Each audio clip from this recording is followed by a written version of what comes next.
जय वसुदेव देवकी नंदन मनमोहन घनश्याम। कृष्ण रूप में प्रकट हुए, धन्य है मथुरा धाम। हो धन्य है मथुरा धाम। जय कृष्ण कन्हैया की, जय बंसी बजैया की। जय कृष्ण कन्हैया की, जय बंसी बजैया की। बोलिए वृंदावन बिहारी लाल की जय। हरे कृष्णा।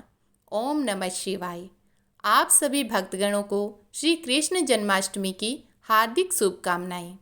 भगवान श्री कृष्ण की कृपा आप सभी भक्तों पर सदा सर्वदा बनी रहे।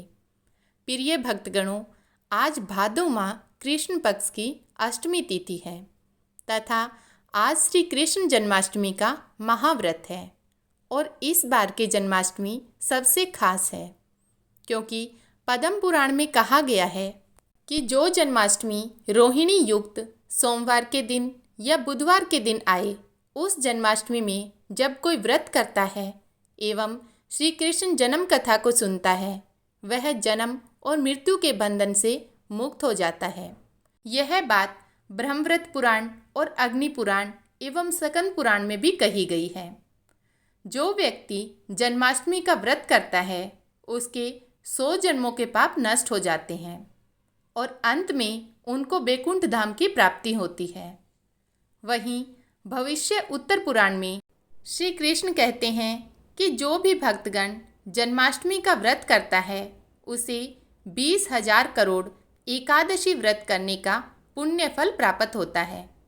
तो आइए सुनते हैं जन्माष्टमी की बड़ी ही दुर्लभ पावन व्रत कथा।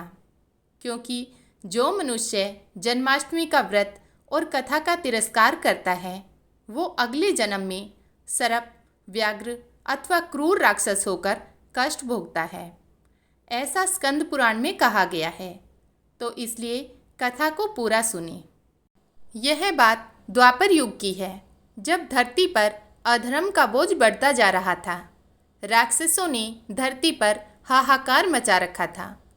इस बात से परेशान होकर धरती माँ गाय का रूप धारण करके देवताओं के पास गई और उनसे कहा, हे देवतागण, मेरी रक्षा करें। इन राक्षसों का आतंक मुझ पर बढ़ता जा रहा है, इसे खत्म करें। धरती माँ की बात का देवताओं के पास कोई समाधान नहीं था। इस पर उन्होंने ब्रह्मा जी के पास जाने का निर्णय लिया और धरती माँ के साथ सभी देवतागण ब्रह्मा जी के पास गए। वहाँ पहुंचकर उन्होंने ब्रह्मा जी से विनती की कि प्रभु, मेरे ऊपर से दैत्यों का भार कम करें, मैं बहुत परेशान हो गई हूँ। ब्रह्मा जी ने उनके तरफ देखा और कहा कि इसका समाधान भगवान विष्णु ही कर सकते हैं। देवी, आप उन्हीं के पास जाइए। ब्रह्मा जी का कहा मानकर उनके साथ धरती माँ और सभी देवतागण भगवान विष्णु के निवास स्थान क्षीर सागर पहुँचे। उस समय भगवान विष्णु शेषनाग की शैया पर लेटे हुए विश्राम कर रहे थे। वहाँ पहुंचकर सभी ने उन्हें प्रणाम किया और पूरी कथा सुनाई। पूरी कहानी सुनने के बाद भगवान विष्णु ने कहा, हे भूदेवी, आप निश्चिंत रहें, मैं मनुष्य के रूप में पृथ्वी लोक पर अवतार लूँगा और पाप को खत्म करूँगा। उनकी यह बात सुनकर धरती माँ खुशी खुशी वहाँ से चली गई। इधर मथुरा में राजा उग्रसेन राज किया करते थे। वे दयालु राजा थे, लेकिन उनका पुत्र कंस बहुत ही अत्याचारी और लालची था। और देवकी मथुरा के राजा उग्रसेन के भाई देवक की कन्या थी। कंस अपनी छोटी चचेरी बहन देवकी से अत्यंत ही स्नेह करता था। देवकी शूर पुत्र वसुदेव को ब्याही गई। जब उनका विवाह वसुदेव से हुआ तो कंस स्वयं रथ हाँककर अपनी बहन को उसके ससुराल पहुंचाने के लिए चला। जब कंस रथ हाँक रहा था, तभी मार्ग में आकाशवाणी हुई कि हे मूर्ख कंस, तू जिसे इतने प्रेम से पहुंचाने जा रहा है, उसी का 8वां गर्भ तेरा वध करेगा। आकाशवाणी सुनते ही कंस का अपनी बहन के प्रति सारा प्रेम समाप्त हो गया। पुराणों के अनुसार जब कंस ने आकाशवाणी सुनी तो यह जान लिया कि देवकी की 8वीं संतान ही उसकी मृत्यु का कारण बनेगी। तो वह तलवार लेकर देवकी का वध करने के लिए तैयार हो गया। कंस को रोकते हुए वसुदेव ने कहा, हे महाभागा, आप यह क्या करने जा रहे हैं? विश्व में कोई अमर नहीं हो पाया। आपको स्त्रीवध जैसा जघन्य अपराध नहीं करना चाहिए। यह आपकी छोटी बहन है और आपके लिए पुत्री के समान है। आप कृपया करके इसे छोड़ दें। आपको इसकी संतान से भय है। मैं प्रतिज्ञा करता हूँ कि इससे जो भी संतान उत्पन्न होगी उसे मैं आपको लाकर दे दूँगा। कंस ने वसुदेव के वचनों पर विश्वास करके देवकी को छोड़ दिया, किंतु उसने दोनों को आजीवन कारावास में डाल दिया। कंस द्वारा आजीवन कारावास में डाल दिए जाने के पश्चात देवकी तथा वसुदेव का कष्टम जीवन प्रारंभ हो गया। बाद में समय आने पर देवकी को प्रथम पुत्र हुआ। वसुदेव जी अपने वचन के अनुसार उसे लेकर कंस के समीप पहुँचे। कंस ने वसुदेव का आदर किया और कहा, इससे मुझे कोई भय नहीं है। मुझे तो मात्र देवकी की 8वीं संतान चाहिए। आप इसे लेकर लौट जाइए। परंतु वहाँ देवर्षि नारद भी उपस्थित थे। उन्होंने कंस से कहा, राजन, आपने यह क्या किया? विष्णु कपटी है। आपके वध के लिए उन्हें अवतार लेना है। पता नहीं वे किस गर्भ में आए। पहला गर्भ भी 8वां हो सकता है और 8वां गर्भ भी पहला हो सकता है। देवर्षि की बात सुनकर कंस ने बच्चे का पैर पकड़कर उसे शिलाखंड पर पटक दिया। यह देखकर माता देवकी चित्कार कर उठी। कंस ने नवविवाहित दंपति को तत्काल हथकड़ी बेड़ी में जकड़ाकर कारावास में डाल दिया और भी कठोर पहरा बैठा दिया। इसी प्रकार देवकी के 6 पुत्रों को कंस ने क्रमशः मौत के घाट उतार दिया। देवकी जी से उत्पन्न प्रथम 6 पुत्रों को कंस ने मरवा डाला। 7वें बच्चे बलराम जी थे। अब देवकी जी के 7वें पुत्र को कंस मार डालना चाहता था। तब भगवान श्री हरि विष्णु ने योग माया को बुलाया और कहा कि आप देवकी जी के इस गर्भ को ले जाकर रोहिणी के गर्भ में डालाओ। इस प्रकार बलराम जी ने वसुदेव की पहली पत्नी रोहिणी के गर्भ से जन्म लिया, जो यशोदा मैया के यहाँ रह रही थी। देवकी जी के पेट से गर्भ को खींचकर निकालकर उसे रोहिणी के गर्भ में डालने की प्रक्रिया को संकर्षण कहा जाता है। गर्भ से खींचे जाने के कारण ही बलराम जी का नाम संकर्षण पड़ा। अब इसके बाद माता देवकी 8वीं बार गर्भवती हुई। अब कंस को इतना भय लगने लगा कि घर के भीतर दरवाजों में विशाल ताले लगवा दिए गए और दरवाजे के बाहर दैत्यों और राक्षसों को पहरेदारी के लिए नियुक्त कर दिया गया। कंस हर प्रकार से अपने प्राणों को बचाने का प्रयास कर रहा था। एक समय सिंह राशि के सूर्य में आकाश मंडल में जलाधारी मेघों ने अपना प्रभुत्व स्थापित किया। भादो माह के कृष्ण पक्ष की अष्टमी तिथि को घनघोर अर्धरात्रि थी। उस समय चंद्रमा भी वृषभ राशि में था। रोहिणी नक्षत्र बुधवार के दिन सौभाग्य योग से आधी रात की उत्तर घड़ी जब हो गई, उसी समय श्री कृष्ण जी का जन्म हुआ और श्री कृष्ण जी के प्रभाव से ही उसी क्षण बंदी गृह के दरवाजे स्वयं खुल गए। द्वार पर पहरा देने वाले पहरेदार राक्षस सभी मूर्छित हो गए। देवकी ने उसी क्षण अपने पति वसुदेव से कहा, हे स्वामी, आप निंद्रा का त्याग करें और मेरे इस पुत्र को गोकुल में ले जाएं। वहाँ इस पुत्र को नंदगोप की धर्मपत्नी यशोदा को दे दें। उस समय यमुना जी पूर्ण रूप से बाढ़ग्रस्त थी, किंतु जब वसुदेव जी बाल श्री कृष्ण को सूप में लेकर यमुना नदी को पार करने के लिए उतरे, उसी क्षण बालक के चरणों का स्पर्श होते ही यमुना जी अपने पूर्व स्थिर रूप में आ गई। किसी प्रकार वसुदेव जी गोकुल पहुँचे और नंद के घर में प्रवेश कर उन्होंने अपना पुत्र तत्काल उन्हें दे दिया और उसके बदले में उनकी कन्या ले ली। वे तत्काल वहाँ से वापस आकर कंस के बंदीगृह में पहुँच गए। प्रातःकाल जब सभी राक्षस पहरेदार निद्रा से जागे तो कंस ने द्वारपाल से पूछा कि अब देवकी के गर्भ से क्या हुआ है, इस बात का पता लगाकर मुझे बताओ।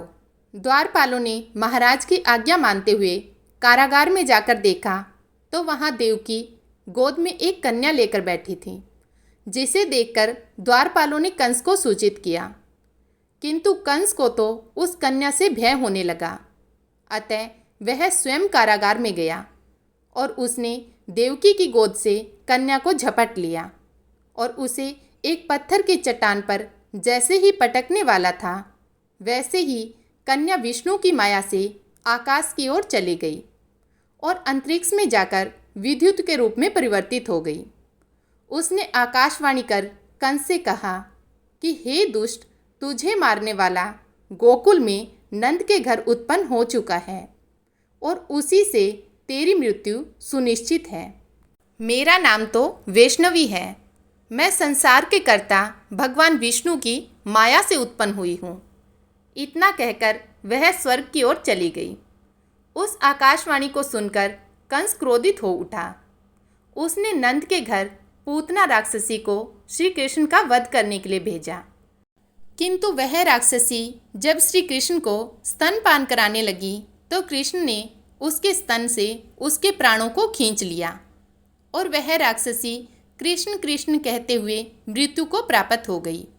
जब कंस को पूतना की मृत्यु का समाचार प्राप्त हुआ तो उसने कृष्ण का वध करने के लिए क्रमशः केसी नाम के दैत्य को अश्व के रूप में, उसके पश्चात अरिष्ट नामक दैत्य को बेल के रूप में भेजा, किंतु वे दोनों भी कृष्ण के हाथों मृत्यु को प्राप्त हो गए।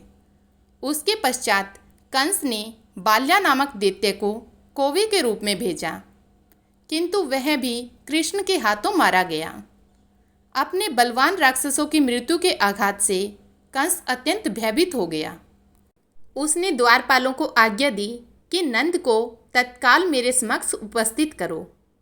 द्वारपाल नंद को लेकर जब उपस्थित हुए तब कंस ने नंद से कहा कि यदि तुम्हें अपने प्राणों को बचाना है तो परिजात के पुष्प ले आओ, यदि तुम नहीं लाए तो तुम्हारा वध निश्चित है। कंस की बातों को सुनकर नंद ने ऐसा ही होगा कहकर अपने घर की ओर चले गए। घर आकर उन्होंने संपूर्ण वृत्तांत अपनी पत्नी यशोदा को सुनाया, जिसे श्री कृष्ण जी भी सुन रहे थे। एक दिन श्री कृष्ण जी अपने मित्रों के साथ यमुना नदी के किनारे गेंद खेल रहे थे और अचानक स्वयं ही गेंद को यमुना नदी में फेंक देते हैं। यमुना में गेंद फेंकने का मुख्य उद्देश्य यही था कि वे किसी प्रकार परिजात पुष्पों को ले आए। अतः वे कदम के वृक्ष पर चढ़कर यमुना नदी में कूद पड़े। कृष्ण के यमुना में कूदने का समाचार श्रीधर नामक गोपाल ने यशोदा को दिया।